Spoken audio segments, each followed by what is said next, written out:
ভারতীয় সঙ্গীতের আকাশে এক উজ্জ্বল ধ্রুবতারা শ্রদ্ধেয় কিশোর কুমার। তার কণ্ঠের জাদুতে গোটা ভারতবাসী মুগ্ধ। অতি প্রাণচঞ্চল স্বভাবের এই মানুষটি নিজের ছন্দে কাটিয়ে দিয়েছেন তার সারাটা জীবন। একজন সফল সিঙ্গারের পাশাপাশি তিনি ছিলেন একজন দক্ষ অভিনেতা, সুরকার, প্রযোজক ও চলচ্চিত্র পরিচালক। कोरा कागज था ये मन मेरा।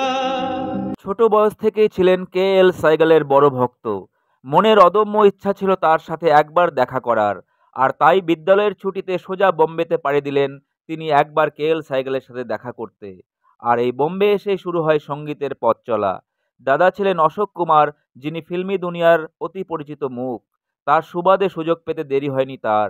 খুব অল্প বয়সেই সিনেমার গান রেকর্ড করার সুযোগ পান কিশোরজি। আজকের এই ভিডিওতে তুলে ধরছি তার গাওয়া প্রথম গান কি ছিল, সাথে জানবো কিছু অজানা ইতিহাস।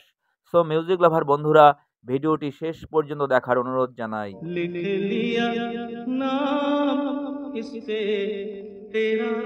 শ্রদ্ধেয় কিশোর কুমারের জন্ম 1929 সালের 4 আগস্ট মধ্যপ্রদেশের খান্ডুয়াতে। তার আসল নাম ছিল আভাস কুমার গঙ্গোপাধ্যায়। ছোট বয়স থেকে যে কোনো গান শুনে শুনে এবং সেটা গলায় তুলে নেওয়া তার কাছে কোনো ব্যাপারই ছিল না। আর যদি সেই বিশেষ গানগুলি হয় কে.এল. সাইগলের, তাহলে তো কোনো কথাই নেই। কিশোরজি সেই গান রীতিমতো শুনেই ঠোঁটস্থ করে ফেলতেন, কারণ কে.এল. সাইগলের বড় ভক্ত ছিলেন ছোট্ট আভাস। আর তার সাথে দেখা করার ইচ্ছা নিয়ে তার বোম্বেতে আসা। তার দাদা তখন বোম্বেতে বম্বে টকিজের অন্যতম কর্ণধার। দাদা অশোক কুমার একজন অভিনেতা হিসাবে সকলের কাছে অতি পরিচিত মুখ। তখন ছোট্ট আভাস মাত্র 9 বছরের বালক। আর বোম্বেতে এসে দাদা অশোক কুমারের হাত ধরে ফিল্মি দুনিয়ার সকলের সাথে পরিচয় হতে লাগলেন। ঠিক সেই সময় অচ্ছুৎ কন্যা ছবির সাফল্যে একটি পার্টির আয়োজন করেন রায়বাহাদুর চুন্নিলাল। ওই পার্টিতে আসার কথা ছিল রাজ্যপালের, কিন্তু রাজ্যপালের আসতে দেরি হচ্ছিল বলে অশোক কুমার ভাই কিশোর কুমারকে একটি গান গাইতে বলেন। আর মাত্র 9 বছরের কিশোর সেদিন পার্টিতে উপস্থিত সকলকে মুগ্ধ করে কে.এল. সাইগলের একটি গান শোনান। সেদিনের ওই পার্টিতে উপস্থিত ছিলেন দেবিকা রানী, হিমাংশু দত্ত, যশোধর মুখার্জির মতো ব্যক্তিত্বরা। সেখানে হাজির সকলেই মুগ্ধ হয়ে কিশোরের গান শুনলেন। আর সেদিনের ওই পার্টিতে হাজির ছিলেন অচ্ছুৎ কন্যার মিউজিক ডিরেক্টর সরস্বতী দেবী। তিনি ছোট্ট কিশোরের গান শুনে রীতিমতো অবাক হয়ে যান। এরপর সালটা 1936।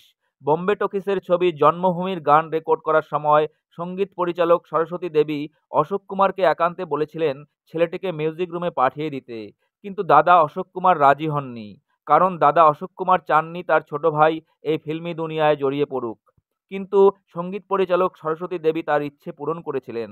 জন্মভূমি ছবির একটি গানের কোরাসে গলা মিলিয়েছিলেন এই ছোট্ট কিশোর। আর এটাই ছিল তার প্রথম কোনো ছবির গানে কণ্ঠ দেওয়া। এরপর সালটা 1946। কিংবদন্তি সুরকার শচীন দেব বর্মন 8 দিন ছবিতে একটি গানের 2 থেকে 3টি লাইন কিশোরকে দিয়ে গাওয়ালেন। কিশোরের কণ্ঠে গানটি ছিল বাঁকা সিপাইয়া ঘর যাই হো। बाका सिपहिया बाका सिपहिया बाका सिपहिया घर जई हो। কিন্তু কিশোরের কণ্ঠের এই গানটির কোনো রেকর্ড পাওয়া যায় না। তাই কিশোরজির প্রথম প্লেব্যাক রেকর্ডের গান হিসাবে রাখা যায় 1946 সালে রিলিজ হওয়া শিকারি ছবির একটি গান রঙ্গিলা রঙ্গিলা রে গানটি। গানটির সুরকার ছিলেন এস.ডি. বর্মন। এটি ছিল একটি গ্রুপ সং, আর তখন কিশোরের বয়স ছিল মাত্র 17। रंगीला रंगीला रंगीला रंगीला रंगीला। এরপরে সালটা 1948।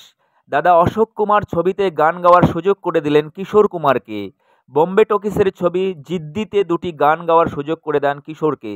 কিশোর কুমারের কণ্ঠে প্রথম গানটি ছিল মরনে কি দুয়ায়ে কিউ মাঙ্গু। मरने की दुआएं क्यों मांगे। আর এই গানটিতে সুর দিয়েছিলেন সুরকার খেমচাঁদ প্রকাশ। जीने की तमन्ना कौन करे कौन करे। আর এটাই ছিল কিশোরজির প্রথম প্লেব্যাক রেকর্ডেড ফুল সং জিদ্দি মুভিতে। मरने की दुआएं क्यों मांगे। আর কিশোরজির কণ্ঠে এই ছবির দ্বিতীয় গানটি ছিল ইয়ে কোন আয়া রে। ये कौन आया रे।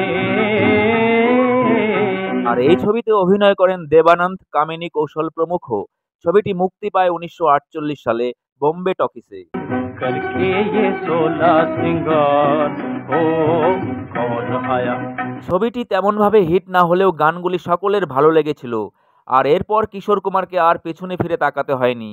এরপর প্রচুর ছবিতে একের পর এক গান উপহার দিয়েছেন কিশোর কুমার, হয়ে উঠেছেন সকলের পরিচিত মুখ। আর 50-এর দশকে একের পর এক সুপারহিট গান গাওয়ার পর কিশোর কুমার জনপ্রিয়তা পেয়ে যান। তাকে আর থেমে থাকতে হয়নি। নিজের প্রতিভা এবং তার কণ্ঠের জাদুতে সঙ্গীতের দুনিয়ায় তিনি হয়ে উঠলেন কিংবদন্তি জনপ্রিয় শিল্পী। কিশোর কুমারকে জানাই আমার শতকোটি প্রণাম।